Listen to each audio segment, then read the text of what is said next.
Yeah.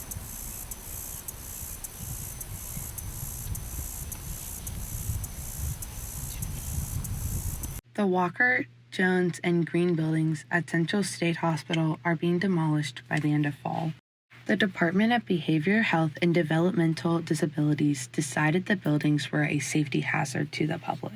Susie Park, a senior at Georgia College, president of the History Club, and an Andalusia student dachshund, shared her thoughts on the issue. I think they are very unsafe. I know lots of people here in Milledgeville kind of make it like a bit of a pilgrimage to go and explore Central State.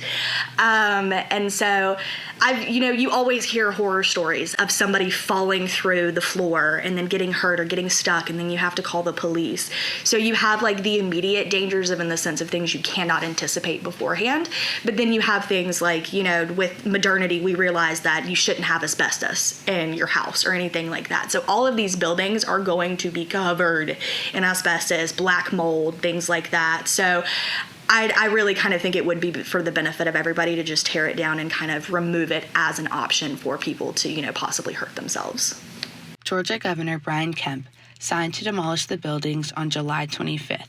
The Department of Behavioral Health did an in-depth search for alternate options to demolishment. Cassie Munnell, curator of Andalusia Farm, gave insight on building preservation. With Central State, there's some defacement that happened by the patients there.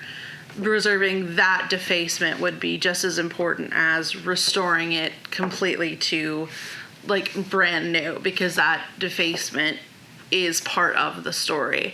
So really it's a very, very in-depth, very expensive process, or it can be, and it's a very research-heavy process. Every choice you make should ideally be based on something that you have evidence of. You shouldn't just be guessing. You should always be able to sort of show your work when it comes to preservation. If they were to reserve the buildings, it would cost upward to $31 million. The demolishment will cost the state of Georgia $5 million. In regard to the fact that after these buildings are demolished, it's going to be up for grabs in the sense of, okay, are they going to, maybe build a dormitory or replace it and have a restaurant or something like that?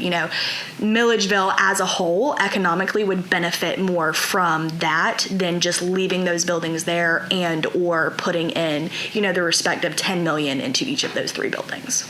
Milledgeville residents are concerned with what will happen to the land after the buildings are demolished. Restaurants or the Department of Behavioral Health, collaborating with other organizations to revise the area, have been the top rumors floating around. Reporting from GC360, I'm Erin Finnegan.